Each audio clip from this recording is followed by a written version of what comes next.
మైథిలి ఠాకూర్ పేరు దేశవ్యాప్తంగా సంచలనంగా మారింది. సింగర్గా గుర్తింపు తెచ్చుకున్న మైథిలి ఠాకూర్ 25 ఏళ్లకే ఆర్జేడీ కుంభస్థలాన్ని బద్దలు కొట్టింది. బీహార్లో అతి చిన్న వయస్కురాలైన ఎమ్మెల్యేగా నిలిచింది. ఆర్జేడీ కంచుకోట, దిగ్గజ నేత వినోద్ మిశ్రా అడ్డాగా పేరున్న అలీనగర్లో గెలవడం అంటే మామూలు విషయం కాదు. దాదాపు 40 ఏళ్లుగా ఆయన్ను ఎవరూ ఢీకొట్టలేకపోయారు. ఇతర పార్టీలు నామినేషన్లు వేసేందుకు కూడా భయపడే పరిస్థితి ఉండేది. అలీనగర్లో మైథిలి ఠాకూర్ నామినేషన్ వేస్తేనే గ్రేట్ అనుకున్నారు. కానీ అటువంటి చోట నామినేషన్ వేయడమే కాదు, బెదిరింపులను, ఒత్తిళ్లను ఎదుర్కొని కుంభస్థలాన్ని కొట్టి కమలం జెండాను పాతారు. చరిత్రను సృష్టించారు. ఆమె కొట్టిన దెబ్బకు ఆర్జేడీ కూసాలు కదిలాయి. తమ కుటుంబాన్ని ఊరి నుండి పంపించేసిన ఆర్జేడీపై ప్రతీకారం తీర్చుకున్నారు కూడా. ఈ నేపథ్యంలో మైథిలి ఠాకూర్ గురించి కొన్ని అంశాలు తెలుసుకుందాం. మైథిలి ఠాకూర్ 2000వ సంవత్సరం జూలై 25న బీహార్లోని మధుబని అసెంబ్లీ సెగ్మెంట్ పరిధిలోని బేనిపట్టిలో పుట్టారు. తండ్రి రమేష్ ఠాకూర్ శాస్త్రీయ సంగీతకారుడు, గాయకుడు, టీచర్. తల్లి భారతి గృహిణి. ఈమెకు 2 సోదరులు అయాచి, రిషబ్. మైథిలి తాత, మామలు కూడా సంగీత నేపథ్యంలో ఉన్నవారే. దీంతో వారిని చూసి చిన్నతనం నుండే సంగీతంపై ఆసక్తి పెంచుకున్నారు మైథిలి. వీరి గ్రామంలో కరెంటు, కనీస మౌలిక సదుపాయాలు ఉండేవి కాదు. గ్రామంలో చాలా మంది నిరక్షరాస్యులే. ఆవుల పెంపకం ప్రధాన ఆదాయ వనరు. ఇక వీరి కుటుంబం కూడా ఆవుల పెంపకంపైనే ఆధారపడే పరిస్థితి ఉండేది. ఇక ఊర్లోని స్కూల్ ఎప్పుడు ఉంటుందో ఎప్పుడు ఉండదో కూడా తెలిసేది కాదు. 7 కిలోమీటర్ల దూరంలో ఉన్న పెద్ద స్కూల్కి పంపించే పరిస్థితి లేదు. దీంతో తన తండ్రి దగ్గరే సంగీతం నేర్చుకుంటూనే హోమ్ స్కూల్ కొనసాగించారు మైథిలి. మైథిలి 9 ఏళ్ల వయసులో మండల కేంద్రంలోని స్కూల్లో జాయిన్ అయ్యేందుకు వెళ్తే అక్కడ పాత స్కూల్ గురించి అడిగాడు అక్కడి హెచ్ఎం. తాను హోమ్ స్కూల్ చదువుకున్నానని, పాటలు పాడతానని చెప్పారట. అతి కష్టం మీద ఆ స్కూల్లో మైథిలిని జాయిన్ చేసుకున్నారు. అయితే అక్కడ తనకు అంతా కొత్తగా అనిపించేది. పాఠాలు అర్థమయ్యేవి కాదు. ఇదే విషయం తండ్రితో చెబితే ఆయన వేరే స్కూల్ మార్చారు. అక్కడే అసలైన సవాలు ఎదురైంది. మైథిలిని సంగీతం నేర్చుకునేందుకు అనుమతి ఇస్తామని, అయితే స్కూల్ తరపునే పాడాలని, క్రెడిట్ అంతా స్కూల్కే దక్కాలని కండిషన్ పెట్టారట ఆ స్కూల్ నిర్వాహకులు. అందుకు అంగీకరించి అక్కడ స్కూల్లో చేరారు. అక్కడ కూడా వివక్ష ఎదుర్కొనడంతో కొన్నాళ్లకు వేరే స్కూల్కి మార్చారు. రోజు ఉదయం 5 గంటల నుండి రాత్రి 9 గంటల వరకు సంగీత క్లాసులు, స్కూల్తో బిజీగా ఉండేవారు. ఇక గ్రామంలో రాజకీయ వివాదాలు చాలా ఉండేవి. అలజడి ఉండేది. కానీ మైథిలి కుటుంబానికి మంచి పేరుండేది. ఇది ఓర్వలేని స్థానిక నాయకులు గ్రామంలోని రాజకీయ గొడవలను అడ్డుపెట్టుకుని గ్రామంలో సంగీతం నేర్పడానికి వీల్లేదని ఆంక్షలు పెట్టేవారు. చుట్టుపక్కల వారిని రెచ్చగొట్టి మీ సంగీత ప్రాక్టీస్తో మాకు ఇబ్బంది అవుతుందని ఫిర్యాదు చేయించేవారు. దీంతో 3 ఏళ్లలోనే 17 ఇళ్లు మారాల్సి వచ్చింది వీరి కుటుంబం. అంతేకాకుండా లాలూ ప్రసాద్ యాదవ్ అధికారంలోకి వచ్చాక సంగీతం నేపథ్యం ఉన్న కుటుంబాలు చాలా ఇబ్బందులు ఎదుర్కొన్నాయని, అలాంటి వారిలో వీరి కుటుంబం కూడా ఒకటని చెబుతారు. ఆ పరిస్థితుల్లో భార్య, పిల్లలను ఢిల్లీకి షిఫ్ట్ చేశారు రమేష్ ఠాకూర్. ఢిల్లీలో సింగిల్ రూమ్లో వీరు నివాసం ఉండేవారు. తాను మాత్రం గ్రామంలోనే ఉండి దగ్గరలోని టౌన్లోకి వెళ్లి ఇంటింటికి వెళ్లి సంగీత పాఠాలు చెప్పి సంపాదించిన డబ్బును కుటుంబానికి పంపించేవారు మైథిలి తండ్రి. మైథిలి వాళ్ళ తాతయ్య కూడా ఢిల్లీ వెళ్లి సంగీతం క్లాసులు చెప్పి అండగా ఉండేవారు. కొన్నాళ్ల తరువాత మైథిలి సంగీత టాలెంట్ను చూసి బాల్ భవన్లో సీట్ ఇచ్చారు. అక్కడే మైథిలికి అసలైన సవాలు ఎదురైంది. తనకు ఇంగ్లీష్ మీడియం క్లాసులు అర్థమయ్యేవి కాదు. పరీక్షల్లో తక్కువ మార్కులు రావడంతో తోటి విద్యార్థులు ఎగతాళి చేసేవారు. బీహారీ అని తమ ప్రాంతం గురించి చులకనగా మాట్లాడేవారు. దీంతో తాను స్కూల్కి వెళ్లనని ఏడ్చేవారు. బయటి వారి సూటిపోటి మాటలకు, హేళనలకు ప్రభావితం కావద్దని తండ్రి చెప్పడంతో క్రమంగా ధైర్యం తెచ్చుకున్నారు మైథిలి. అంతేకాకుండా తాను ఐఏఎస్ చదివి అందరికీ సమాధానం చెప్పాలని భావించి పట్టుదలతో చదివేవారు. మిగతా పిల్లలు టూర్లకు వెళ్లినా తాను మాత్రం సంగీతంపై, చదువుపై దృష్టి పెట్టేవారు. కుటుంబ ఆర్థిక పరిస్థితి నేపథ్యంలో సెకండ్ హ్యాండ్ బుక్స్ కొనిచ్చేవారు తండ్రి. తొలినాళ్లలో తనకు కొత్త బుక్స్ కావాలని అనిపించినా తల్లిదండ్రులు తమ కోసం ఎంత కష్టపడుతున్నారో అర్థం చేసుకుని బాగా చదువుకునేవారు మైథిలి. మైథిలి ప్రతిభను చూసిన బాల్ భవన్ టీచర్ ఒక ఆయన మైథిలి సంగీతం ప్రాక్టీస్కి, చదువుకి ఫీజులు తాను చెల్లించేందుకు ముందుకు వచ్చారు. ఆ ప్రోత్సాహంతో మైథిలి సంగీతంపై, చదువుపై దృష్టి పెట్టారు. 90% మార్కులతో టాపర్గా ఉండేవారు. హిందీ, భోజ్పురి, అవధి, మాగహి తదితర భాషల్లో మైథిలి పాటలు పాడేవారు. జానపద, హిందుస్థానీ, శాస్త్రీయ సంగీతం, హార్మోనియం, తబలాలో నైపుణ్యం సాధించారు. పలు చోట్ల ప్రదర్శనలు ఇచ్చేవారు. తన సోదరులు కూడా అదే స్కూల్లో ఉండేవారు. కొన్నాళ్లకు మైథిలి తండ్రి కూడా ఢిల్లీకి షిఫ్ట్ అయ్యారు. అక్కడే పిల్లల ఇళ్లకు వెళ్లి సంగీతం నేర్పించేవారు. అప్పుడప్పుడు మైథిలి ఇచ్చే ప్రదర్శనల ఫోటోలు స్థానిక పత్రికల్లో ప్రచురితమయ్యేవి. అప్పటి వరకు ఎగతాళి చేసిన వారు కూడా మైథిలితో మాట్లాడడం మొదలుపెట్టారు.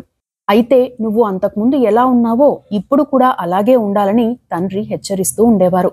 ఒక్క మాటలో చెప్పాలంటే తనకు స్కూల్లో ఒక్కరంటే ఒక్క ఫ్రెండ్ కూడా లేరని, తాను ఒంటరిగానే ఉండేదాన్నని ఓ ఇంటర్వ్యూలో చెప్పారు మైథిలి. అప్పటి వరకు సివిల్ సాధించాలనుకున్న మైథిలి జీవితం అక్కడే టర్న్ అయింది.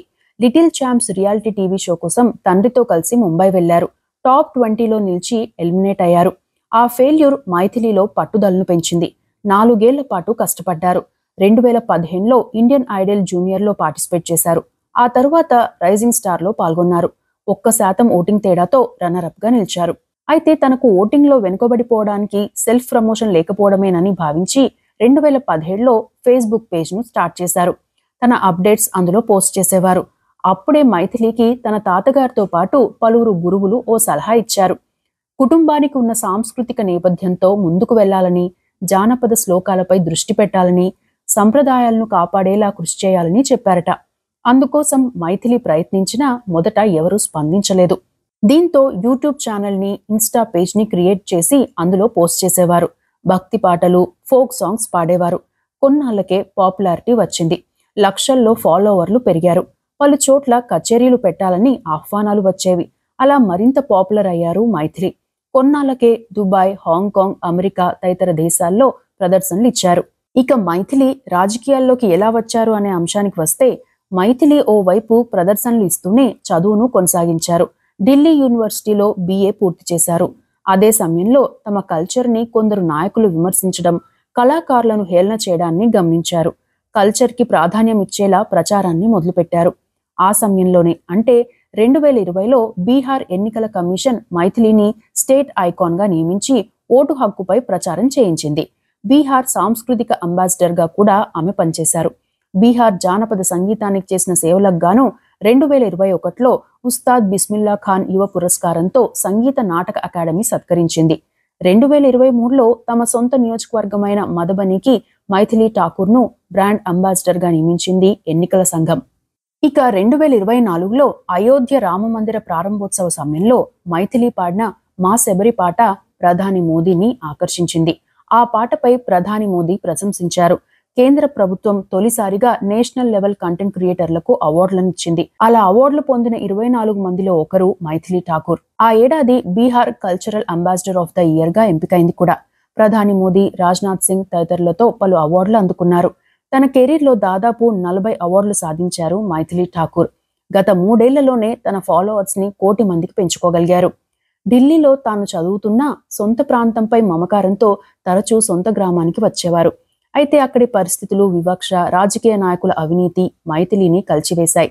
అప్పుడే తాను ప్రత్యక్ష రాజకీయాల్లోకి రావాలి అనే నిర్ణయానికి వచ్చారు. ఇదే విషయం తండ్రితో చెప్పారు. అయితే తమకు రాజకీయ నేపథ్యం లేకపోవడంతో పాటు రాజకీయ నాయకుల అరాచకాలు చూసిన ఆ కుటుంబం మొదట భయపడినా చివరికి ఒప్పుకున్నారు.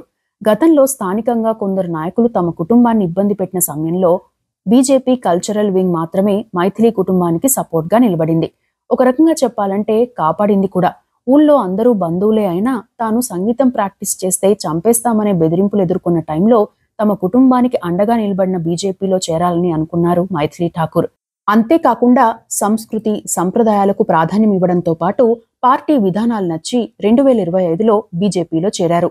మొదట మధుబన్లో పోటీ చేయాలనుకున్నారు. రాజకీయ సమీకరణాల నేపథ్యంలో ఆమెకు అలీనగర్ టికెట్ కేటాయించారు. దీంతో అందరూ షాక్ తిన్నారు. ఆర్జేడీ కంచుకోటగా ఉన్న అలీనగర్ నుండి ఆర్జేడీ తరపున దిగ్గజ నేత వినోద్ మిశ్రా పోటీలో ఉన్నారు. వినోద్ మిశ్రాపై గత 40 ఏళ్లలో ఎవరూ పోటీ చేసి గెలవలేదు. ఇక 2008లో అలీనగర్ నియోజకవర్గం ఏర్పాటైంది. వినోద్ మిశ్రా అక్కడి నుండే వరుసగా గెలుస్తూ వచ్చారు. వినోద్ మిశ్రాకు రాజకీయ నాయకుడిగా ఎంత గుర్తింపు ఉందో కర్కశంగా ప్రవర్తించే వ్యూహకర్తగా అంతే పేరుంది. ప్రత్యర్థికి ఎప్పుడు ఎటువంటి ముప్పు తీసుకువస్తారోనని నేతలు భయపడేవారు. గ్రామాల్లో ప్రచారానికి వెళ్తే ఉన్నట్లుండి తమ వర్గం వారి చేత ఆకస్మిక దాడులు చేయిస్తారనే పేరు ఉండేది. ఒక రకంగా చెప్పాలంటే నామినేషన్ వేయక ముందే ప్రత్యర్థికి కౌంట్ డౌన్ స్టార్ట్ చేసే రాజకీయ నాయకుడిగా వినోద్ మిశ్రాకి పేరుంది.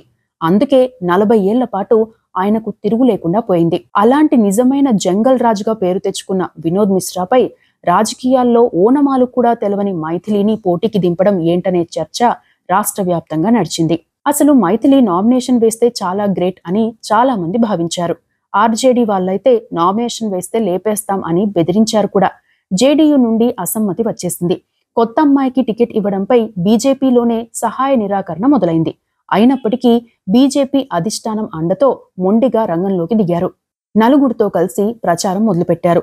తొలి రోజున ప్రచారానికి 10 మందే హాజరయ్యారు కూడా. ఆ తరువాతి రోజు నుండి మైథిలికి క్రమంగా ఆదరణ పెరిగింది. 10 రోజుల్లో వందలాది మంది మైథిలి సభకు వచ్చేవారు. దీంతో ప్రత్యర్థులతో పాటు నియోజకవర్గంలోని సొంత పార్టీ నాయకులు, ఎన్డీఏలోని జేడీయూ నాయకుల నుండి కుట్రలు మొదలయ్యాయి. సడన్ గా ప్రోగ్రాంలు క్యాన్సిల్ చేసేవారు. తన వ్యక్తిగత విషయాల్లో ఎక్కడైనా దొరుకుతుందేమోనని చూశారు. ఫేక్ ప్రచారాలు చేశారు. అయినా వాటిని పట్టించుకోలేదు మైథిలి. తాను వెళ్లిన చోట చిన్నపిల్లల నుండి వృద్ధుల వరకు పలకరించేవారు. కాలినడకతోనే ప్రచారం చేశారు. ప్రత్యర్థుల వ్యూహాలను తన వ్యవహార శైలితోనే చిత్తు చేశారు. చివరికి మైథిలి ప్రచారానికి రావాల్సిందిగా గ్రామాల నుండి ఆహ్వానాలు అందేవి. పోలీసులతో పాటు తన అభిమానులు, బీజేపీ యువనేతలు ఆమెకు రక్షణ కల్పించేవారు. అలా అన్ని వర్గాల మద్దతు కూడగట్టారు మైథిలి. పోలింగ్ రోజున అల్లర్లు చేయాలని ప్రత్యర్థి వర్గం చూసినా తాను మాత్రం ముఖంపై చిరునవ్వు చెరగకుండా పోలింగ్ కేంద్రాలను సందర్శించారు. ఓటర్లను పోలింగ్ కేంద్రానికి తీసుకువచ్చేలా పోల్ మేనేజ్మెంట్ బాగా చేయగలిగారు. ఎన్నికల ప్రచారంలో ఆమె అభిమానులు కూడా కీలక పాత్ర పోషించారు. ఆర్జేడీ మాత్రం తమ దిగ్గజ నేత వినోద్ మిశ్రా గెలుపు ఖాయమని, పిల్లబచ్చా మైథిలి డిపాజిట్లు తెచ్చుకుంటే గొప్ప అని ప్రచారం చేశారు. కానీ కౌంటింగ్ రోజున సీన్ రివర్స్ అయింది. దిగ్గజ నేతగా పేరున్న వినోద్ మిశ్రాను 11,000 ఓట్ల తేడాతో ఓడించింది మైథిలి ఠాకూర్. పోటీ చేసిన తొలిసారి గెలవడంతో పాటు బీహార్ అసెంబ్లీలో అతి చిన్న వయస్కురాలైన ఎమ్మెల్యేగా రికార్డును క్రియేట్ చేసింది. 2008 నుండి ఆర్జేడీ తప్ప ఏ పార్టీ కూడా అడుగుపెట్టలేని చోట బీజేపీ జెండాను ఎగురవేసింది. దీంతో బీహార్లోనే కాదు, దేశవ్యాప్తంగా అందరి దృష్టిని ఆకర్షించింది మైథిలి ఠాకూర్. మైథిలి ఠాకూర్ ఆస్తుల విషయానికి వస్తే 2017 వరకు గ్రామంలో పూర్వీకులు ఇచ్చిన ఇల్లు తప్ప సొంతిల్లు లేదు. 2017లో ఢిల్లీలో ఇల్లు కొన్నారు. తాజా ఎన్నికల అఫిడవిట్ ప్రకారం తనకు 3.82 కోట్ల విలువైన ఆస్తులున్నాయి. అందులో 2.32 కోట్ల విలువైన చరాస్తులు, 1.5 కోట్ల విలువైన స్థిరాస్తులు ఉన్నాయి. లైవ్ షోలు, సోషల్ మీడియా, వివిధ బ్రాండ్ ఎండార్స్మెంట్లు మైథిలి ఆదాయ వనరులు. మొత్తం మీద చిన్న వయసులోనే అనేక సవాళ్లను ఎదుర్కొని ఎమ్మెల్యేగా గెలిచి దేశవ్యాప్తంగా అందరి దృష్టిని ఆకర్షించారు మైథిలి. రానున్న కాలంలో మైథిలి మరింత ఉన్నత స్థాయికి ఎదగాలని, ప్రజలకు మరింత సేవ చేయాలని కోరుకుందాం. ఇవి మైథిలి ఠాకూర్కి సంబంధించిన అంశాలు.